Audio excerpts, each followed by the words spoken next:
Entre 2001 et 2025, le Congo a marché longtemps dans l'ombre, entre le bruit des armes et le silence du peuple. 24 ans de promesses, 24 ans de mirages, 24 ans de courage aussi. 2001. Joseph Kabila prend le pouvoir. Le pays pleure encore le père et découvre le fils.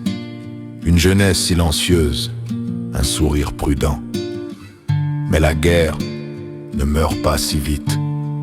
Ituri, Kivu, Katanga, chaque région devient une cicatrice et pourtant, au milieu du chaos, des mains rebâtissent.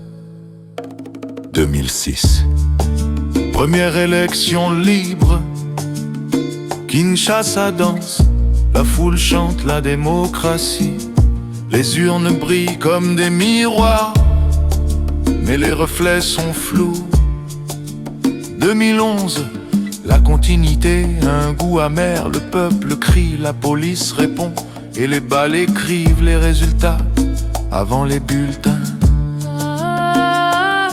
2015-2016, les rues grondent, le slogan devient refrain, Kabila dégage. Les prêtres marchent, les mères prient, les jeunes tombent, mais le Congo avance. Même quand il saigne, 2019, Félix Tshisekedi.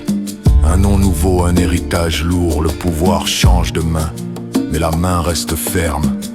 Les alliances se font, se défont, et le peuple, lui, continue d'espérer. Pendant ce temps, les Koulouna règnent dans les ruelles, des enfants sans toit, sans loi. Kinshasa les craint, les blâme, mais c'est la misère qui les a créés. Des machettes contre des rêves brisés, des gangs contre le vide, et les sirènes, elles, apprennent à se taire.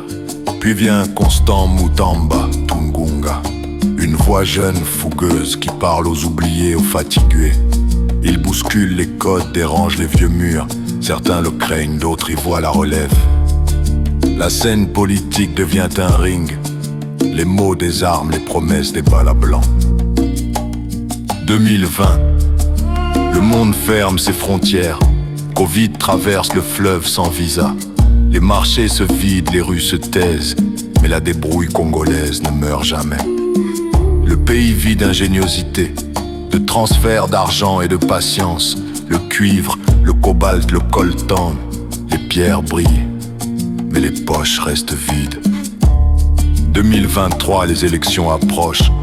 Les affiches recouvrent les murs, les discours couvrent les doutes. Le peuple écoute, mais croit de moins en moins.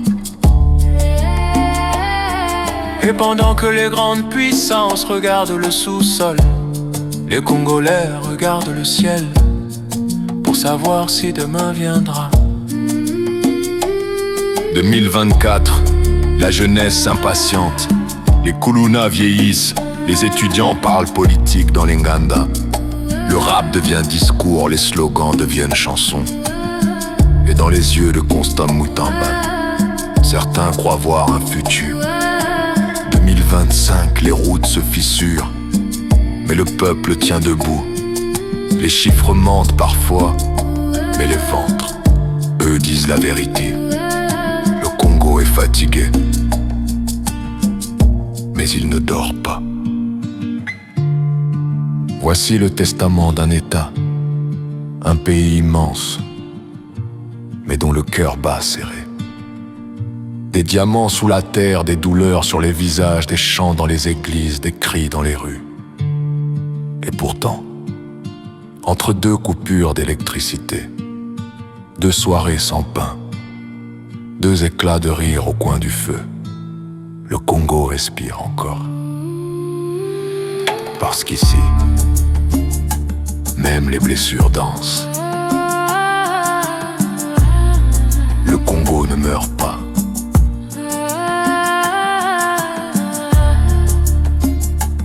Il renaît chaque jour.